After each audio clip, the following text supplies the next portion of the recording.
Don't nobody want no stankin' hybrid. Don't nobody want no stankin' electric car. America, big 8 cylinders, Hemis, LS's, Coyotes. That's all we want to see.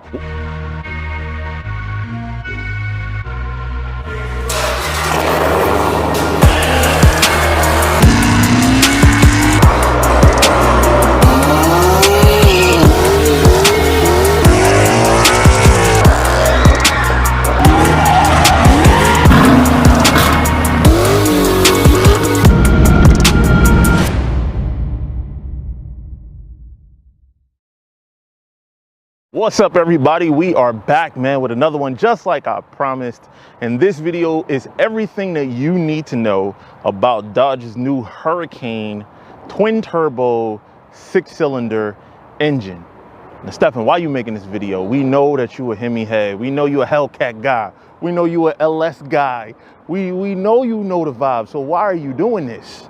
Listen, man, the future is the future, and we can either fight it or we can learn about it. So in today's video, I hope to teach you a little bit of something about why I think that this new Hurricane inline 6-cylinder twin turbo motor is going to be a game changer for Dodge. First off, telling you a little bit about it. Dodge released during SEMA that they are going to be offering what is called the Hurry Crate. And the Hurry Crate is basically the Hurricane engine that's not even really out yet in many production cars outside of the Grand Wagoneer. They are going to be offering it for sale to be able to put in pretty much any car. So that tells me that Dodge is really going to be pushing this initiative. They're going to be pushing this as a performance engine. So I'm not one that just goes with the flow because I like the brand. I need to know about it myself. So a few months ago, I made a video saying that this could be a good thing because of engines like the 2JZ, the B58. They're all capable 6-cylinder engines making really good power. But the reason why I'm sticking to the 2JZ and B58 is because those are both inline 6-cylinders. If you don't know what that is, the 2JZ came in the MK4 Supra, or the Fast and Furious Supra, and the B58 comes in the new Supra and all the new 40 series BMW. So that's all the way from 340 to X7. So that motor is potent and it's doing numbers out here. So that's the reason why I think I'm getting a little bit excited about this for Dodge, because not for nothing, the 5.7 liter V8 that's been out forever is reached the end of its life cycle in terms of what you can do with it. The 392, same thing. It's just a revised 6.1 pretty much. And it's reached the end of its life cycle and what it is capable of doing in A. And basically in the mid-level and down market, Dodge has lost their competitive edge as far as performance goes. The Hellcat is a performance powerhouse. Value, dollar, what you're getting, horsepower per dollar is absolutely incredible. But once you move down to the Scat and the RT, they kind of lost their footing. They don't got it no more. Like, Scat Pack cannot compete with a Supra in no way, shape, or form. The new Supra, it would get dogged in every way with very little mods to the Supra, no matter what you did to the Scat Pack. And that's why we need to look at this new 3-liter inline 6-cylinder from Dodge. So when they released this Hurry Crate, what they actually were able to do was release a lot more details. So I'm gonna tell you what I've learned and what that's gonna mean for modification. The Hurry Crate Cat 1 is going to be the standard power model that is going to produce up to 420 horsepower, and that is at 22 pounds of boost, and that is using premium fuel only. But that's not going to be available to Q1 2024, whereas the Hurry Crate Cat 3 is going to be the high performance variant, and that is going to be up to 550 horsepower, and that is going to be also through the same 3-liter but at 26 pounds of boost, more boost. But it's going to be available in Q2 2023. That is around the corner. We're talking about April of next year. We're talking about 5-6 months from now that's going to be available. And if you notice in this image too, you see the Hurry Crate Cat X, which I discussed in the last video. It's big information that I put in the last video. So if you didn't see it, finish watching this one and then go watch that one, because I make some very bold claims about this 1,000+ horsepower inline 6-cylinder turbo engine. But if we look at this graphic that we have right here, what we see in front of us is what Dodge is going to be offering, guys, and it's huge. All right, we about to dig deep, man. So let me grab a seat right here. Oh, by the way, last time you guys have probably seen this car on the channel, I was getting it getting in the process, and as you can see, it's running now, and this thing got a lot of chop for days. Don't worry about the chop. You don't know shit about chop. Oh, really? And you do?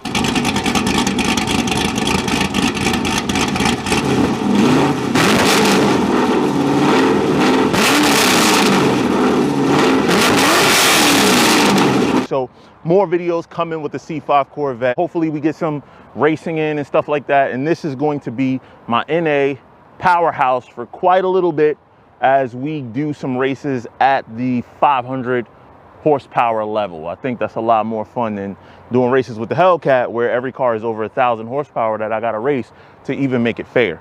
But anyway, back to the Hurricane Cat 1. What we were able to find out, we knew the horsepower will be around 400. We confirmed 420, but now what we see is the torque, 468 foot-pounds of torque. How do you make more torque than horsepower with such a small engine? Turbos, baby, turbos. Turbos make torque. The way that they hit, and when they come in like a mighty wall. Just nothing, smack like crazy. I love that. One thing that they also release is the turbo size. The turbo size on the standard engine is 50 millimeter inducer, 44 millimeter exducer. All that basically means is the turbo size is 50 mil. Any other details, you can go look up inducer, exducer. This video is not explaining about how turbos work, but if you know, you know. Another thing that was huge that I did notice is even the base motor is going to come with forged rods. Not pistons though. The pistons are going to be cast aluminum, but the rods are forged, and they are going to come with an iron crank. So that's going to be a pretty stout engine when it comes to modifications, which we'll get to in a little bit. Another huge change is going from port injection to direct injection. Again, a total another video of what the differences are, but in short, direct injection is exactly what it sounds like, meaning that the fuel is being put directly into the cylinder, better control, more power, especially when it comes to tuning. Another thing that you notice from direct injection is you can flow your injectors a lot higher. As a matter of fact, the base pressure of these is going to be 87 pounds per hour, and that's up to 1,450 PSI. That is a lot of pressure. Conversely, my Hellcat, when it was stock, was 48 pounds per hour at 58 PSI. So we're going to talk about why that's so important as we modify. And the exhaust is going to be integrated. Now, how do they do that? The turbos are pretty much integrated right next to, they are sitting on the side of the engine. And what that means is as the exhaust flow comes out, goes directly into the turbo, spins the turbo hot side, which pulls in the fresh air. What that's going to do is, with the fresh air side being right on one side of the engine and the intake side being right on the other, that travel is super short. What does that mean? No lag, or extremely little lag. Little to no lag is what that's going to mean. And with such small turbos, like 50 millimeters, there are smaller, by the way, but with such small turbos, these things are gonna spin up instantly. What is this gonna be great for? This is gonna be great for the truck applications, towing, and it's going to be great for getting off the line, I guess, if you're drag racing as well. But let's talk about what is different in the Hurricane Cat 6, or the higher performance variant. The higher performance variant is going to make up to 550 horsepower on 26 pounds of boost, as we discussed, and torque is going to be 531 foot-pounds. Now let's compare that to the 392.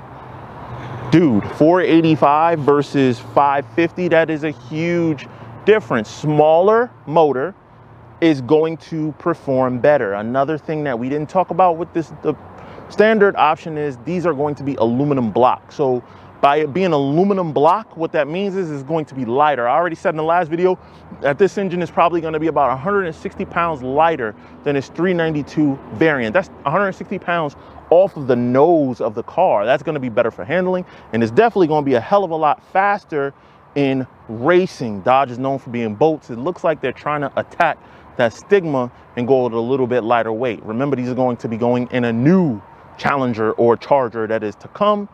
So hopefully they use, you know, more aluminum, more carbon composites, or more fiberglass options, like this whole car is fiberglass, to make it light. This car weighs 3,200 pounds. A Scat Pack weighs 4,200 pounds. Huge difference, and you feel it. Trust me when I tell you. In addition to that, the differences are going to be, I thought I would solely just be able to get the lower production model or the lower power production model and just run more boost. Okay, cool, it's only 22 pounds. Let me put it up to 26 and I'll make that 550. But no, the turbos are actually bigger. The turbos are 54 millimeter inducer, 48 millimeter exducer. And what that's going to mean is the turbos don't have to work as hard. And when you turn up more boost, they're going to produce more air. So therefore, no, it is not the same. So if you're going to want this for performance, you're going to want the higher performance output option as it comes up. Another thing that's different is the pistons. The pistons are forged as well. So in the higher output option, you got forged piston and rod. What that means is you'll be able to throw more boost at it safely without worrying about blowing your engine apart. That is huge, guys. This motor is going to be ready for performance. Another thing that I just want to mention also, is going to have a bigger throttle body on the higher output one. The regular one is 68 and the higher output is a 74 millimeter throttle body. That's still significant. I think an RT is somewhere in the 70s as well, throttle body size. So you got a V8 size throttle body, but with a smaller engine. All in all, man, this thing is just exciting to me, man. As you look at the images of this car, this motor is absolutely, it looks phenomenal. And I see improvements already that's going to be able to be made, like that intake manifold that is plastic. You'll be able to change that to probably some sort of a custom fabricated aluminum intake that might flow a little bit better. Another thing that's huge is the air to water. If you notice, on the intake side of the engine, there is a metal box that's there. That is an air to water heat exchanger. The Hellcats also have this in their supercharger, where you have two cooling bricks. Water flows in, water flows out. And what it does is it cools the air that is coming from the turbo before it goes into the motor. That means you'll be able to add an ice tank. You could add an inner chiller. You can do all of these things that will increase the performance greatly.